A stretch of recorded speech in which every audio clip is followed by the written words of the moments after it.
안녕하세요. 안녕하세요. 예, 법무법인 세명의 우창 변호사입니다. 네, 최광석 변호사입니다. 네, 최하영 변호사입니다. 예, 차영 변호사님 오늘의 주제는 뭔가요?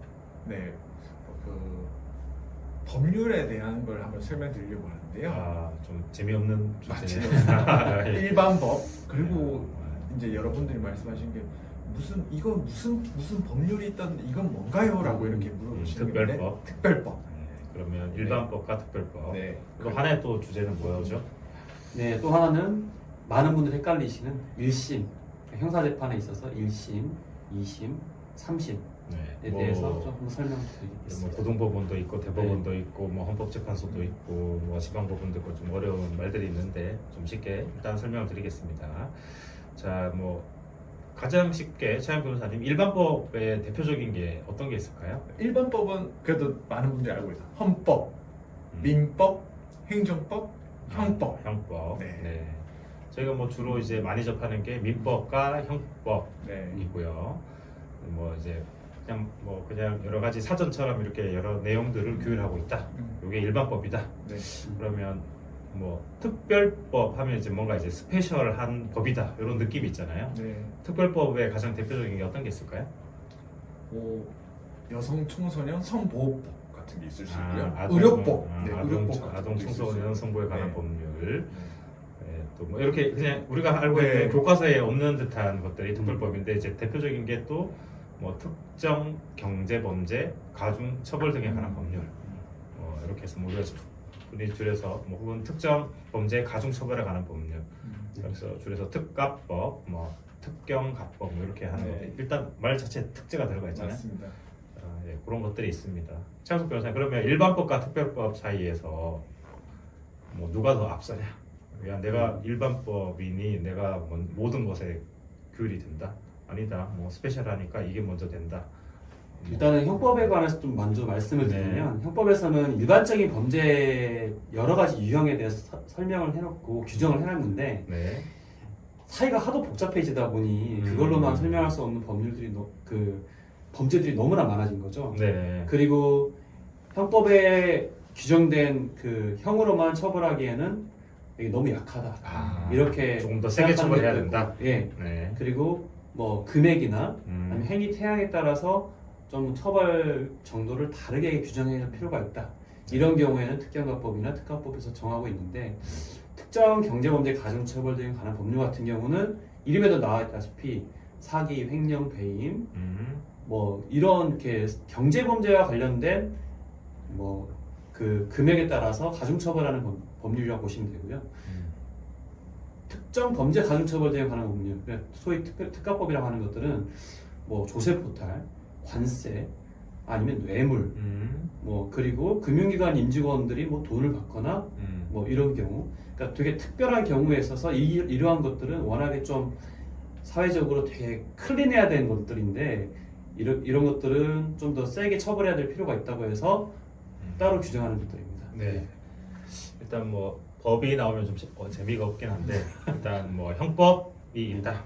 근데 형법에 다 규율을 하고 있습니다. 근데 이걸로 규율하기에는 처벌이 좀 너무 약하다. 혹은 새롭게 변하는 범죄의 태양을 좀 따라가기가 어렵다 해서 추후에 이제 새롭게 스페셜한 법을 만들었다. 그리고 그 스페셜한 법이 일반법보다 먼저 적용이 된다. 그리고 처벌은 당연히 더 세다. 이렇게 맞습니다. 좀 보면 되겠죠.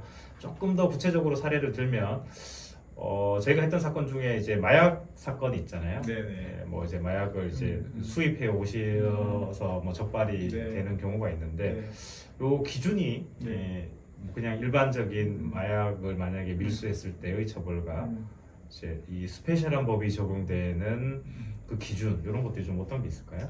네. 그래서 이렇게 생각하시면 될 것 같아요. 지금 형법에는 마약을 밀수해 온 사람을 처벌한다. 10년 이하의 형으로 처벌한다. 이렇게 규정이 되어 있는데 말씀드린 것처럼 마약이 이제 핫 이슈가 되고 있고 그리고 사회적인 압도 많고 그리고 형법만으로는 처벌하기가 조금 쉽지 않겠다라고 해서 특정범죄가중처벌법에는 마약의 그램, 가지고 온 그램에 따라서 형량을 더 세게 만들고 있습니다. 이렇게 중량에 네. 따라서 이 가격이 맞습니다.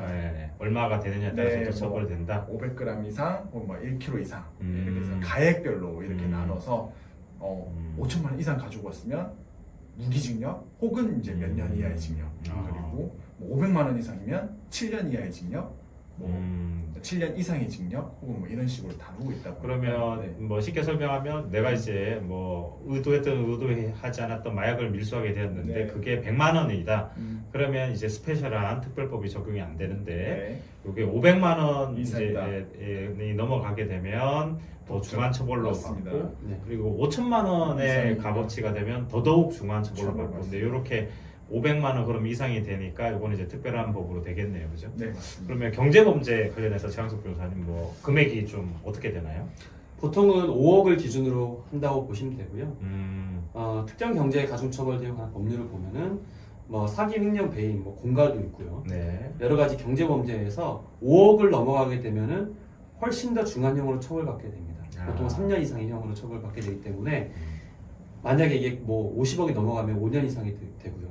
그러면 이제 여기서 또 갈리는 문제가 집행유예가 되느냐 안 되느냐 이 차이도 발생합니다. 아무래도 형이 좀 높아지면 집행유예를 받기가 어려워지거나 네, 그렇죠. 아예 불가능해진다. 맞습니다. 네. 네, 알겠습니다. 정리하면 일반법과 스페셜한 법, 특별법 사이에서는 특별법이 우선 적용이 된다. 그리고 특별법이 더 중하게 처벌받거나 어쨌든 뭐 이렇게 일반법에 적용되어 있는 여러 가지 사항들을 더 금액적인 부분이나 혹은 행위 태양이든 이런 것들에 대해서 좀 중하게 처벌한다면 그 외에 뭐 이제 성범죄 관련해서도 이제 피해자가 아동이나 청소년이면 또 이제 더 중하게 처벌되고 맞습니다. 뭐 아동 청소년 성보호에 관한 법률 위반이든 어쨌든 이제 그러한 조금 더 중한 행위 태양에 대해서 규율하는 법이다 이렇게 좀 정리하면 되겠네요. 네, 한 가지 추가로 또 일반인들 분께서 주로 이제 법원에 가실 일이 많이 없으시겠지만 이제 법원을 가시게 되면 뭐 저희가 뭐 헌법재판소도 이야기가 나오고 대법원도 나오고 여러 가지 뭐 좀 생소한 이런 게 나오잖아요. 그 관계가 좀 최강석 변호사님 어떻게 될까요? 네. 일단은 민사 사건이든 형사 사건이든 네. 민사 같은 경우는 뭐 2024 가단 이렇게 단자가 붙는 그 민사 사건의 경우에는 단독 판사께서 심리하시는 사건이고요. 아 그럼 판사님이 한 분 법정에 가서 네. 우리가 만나는 판사님이 앞에 한 분 앉아 계신다. 그리고 형사 사건의 경우에는 2024 고단 이런 사건본으로 시작하는 경우에는 또 단독 판사님이 심리하는 사건입니다. 네. 만약에 이런 단독 판사님들이 심리하는 사건이 1심이다. 그러면 2심은 그 단독 판사님이 속한 지방법원의 항소부에서 하는 거고요.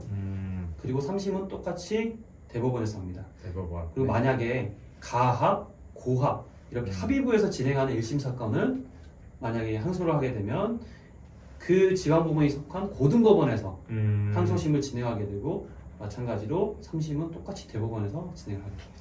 그러면 우리나라가 이제 3심제 있잖아요. 3세판 해서 이제 1심, 2심, 3심까지 하는데 3심은 대법원에서 하는 건 공통적인데 1심과 2심이 처음에 우리 판사님을 만났을 때 판사님 한 분이 앉아 계신다. 그렇게 되면은 고등법원으로 2심이 되지는 않고 그 판사님이 속해 있는 지방법원의 합의부에서 이제 2심을 담당하게 되고 우리가 또 반대로 처음에 딱 갔는데 판사님이 세 분이 앉아 계신다. 그래서 이 사건의 판결을 받았는데 불복하고 싶다. 그러면 그 지방법원이 속한 고등법원에서 2심을 하게 되고 이렇게 되겠네요. 네. 예, 그러면 그 합의부 뭐 이렇게 딱 들어보면 세 분의 판사님이 심리하는 사건, 그다음에 이제 단독 판사님이 심리하는 사건의 경중의 차이가 있을 것 같은데요. 뭐 당연히 최양 변호사님 어떤 이 사건이 합의부로 가고 어떤 사건이 단독 판사로 가는지 어떤 게 더 중요한가요? 그건 최강석 변호사님 하신 것 같습니다. 아, 네. 네. 그 대법원 예규로 정해져 있는데요. 네. 뭐 형사 사건이든 민사 사건이든 뭐 네. 민사 사건의 경우에는 소송 가액에 따라서 정해지는 경우도 있고 네. 또 소송의 종류에 따라서 정해지는 경우도 있고요. 그 형사 사건은 죄명에 따라서 대법원 얘기로 딱딱 정해져 있습니다. 네. 그래서 그걸 일괄적으로 쭉 설명드리긴 그렇지만 네. 대부분 이제 우리가 인식하기에 조금 경미한 사건 같은 경우에 보통은 뭐 예를 들면 도로교통 사건 같은 경우, 음주운전, 무면허운전 네. 이런 사건 같은 경우에 단독 판사님이 하시고 음. 조금 더 구체적으로 이걸 심리해 봐야 되고 그리고 사건이 가볍지 않고 좀 무겁다. 그러면은 이제 다 합의부로 가신다고 보시면 됩니다. 네. 뭐 제가 준비되지 않은 그 예규를 좀 여쭤봐서 그 또 헌법재판소 있잖아요. 네. 일반인 분들은 이게 하다가 안 되면 내가 헌법재판소에 가서 재판 받아야 되겠다 이렇게 생각할 수도 있잖아요. 헌법재판소는 이렇게 일반 법원하고 어떤 차이가 있는지. 헌법재판소는 이렇게 간단하게만 생각하면 이거는 내가 뭐 돈을 받아야 된다 하니 내가 뭐 잘못했다 이걸 판단해 주는 기관이 아니라 네. 내가 지금 적용되는 법률이 뭔가 잘못됐는지 헌법에, 안 됐는지 알아봐 달라. 국회의원들이 만든 법률에 문제가 있으니까 이 법률을 검토해 주세요라고 하는 게 큰 틀에서는 이제 헌법재판소입니다. 그래서 헌법재판소의 판단이 당신에게 돈을 줘야 된다. 뭐 이런 판단을 하는 게 아니라 그러니까 뭐 네, 사실 저희가 헌법재판소로 갈 일은 거의 없다. 거의 없다. 네. 그리고 이제 재판을 하다가 네. 우리 판사님이 적용하는 A 법률이 내가 보니까 헌법에 위반된다. 그래서 이제 이거 헌법에 위반되니 헌법 소원을 하겠습니다. 혹은 뭐 재판을 하던 판사님께서 이 법률이 헌법에 위반될 소지가 있다. 그래서 위헌법률 심판 뭐 제청이라고 이렇게 좀 어려운 말이지만 네.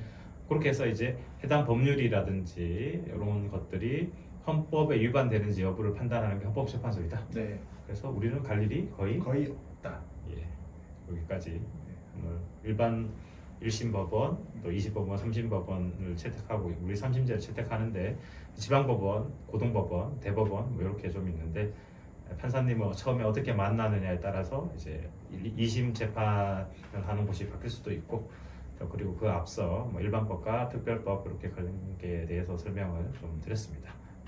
또 다음에 찾아뵙겠습니다. 네. 감사합니다. 감사합니다.